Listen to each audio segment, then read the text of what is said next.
Jadi gini, di sebuah kota kecil ada warung kopi bernama Kopi Santai yang terkenal karena kopi hitamnya yang kuat.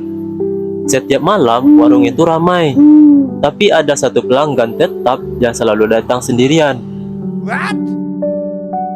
Seorang pria tua dengan jaket coklat usang. Dia selalu saja duduk di pojok, menyeruput kopinya, lalu meninggalkan secari kertas di meja sebelum dia pergi. Karena penasaran, pemilik warung, yaitunya Pak Dodi, mulai mengumpulkan kertas-kertas itu. Isinya selalu saja sama, yaitu jangan sampai ketiduran sebelum jam 3 pagi. Awalnya, Pak Dodi menganggap itu lelucon, tapi lama-lama dia penasaran tuh. Malam itu setelah menutup warung, Pak Dodi mencoba untuk tidak tidur sampai jam 3 pagi. Tepat jam 2.59, lampu warungnya tiba-tiba berkedip dan suara langkah kaki terdengar dari luar.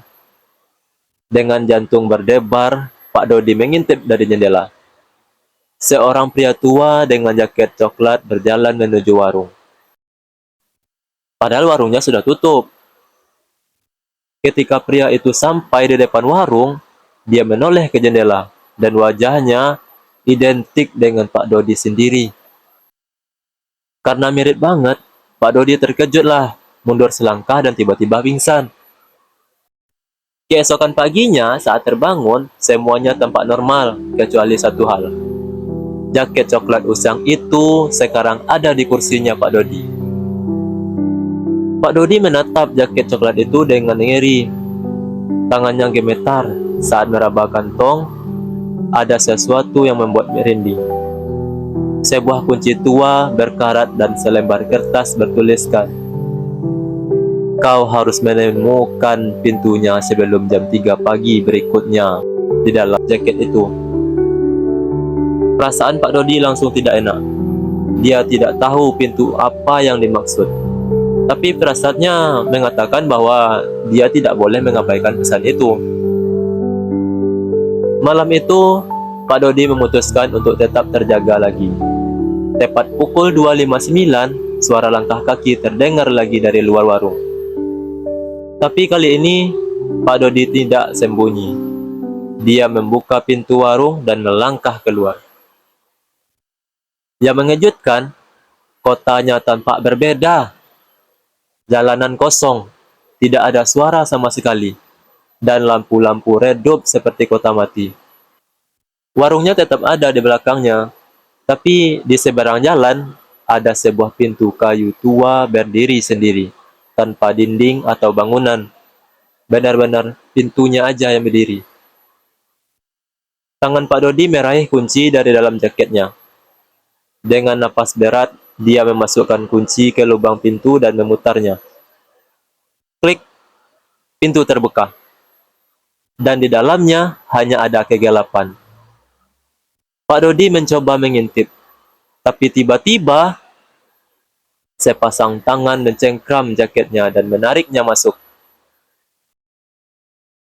Seketika, Pak Dodi merasakan tubuhnya jatuh ke dalam kehampaan.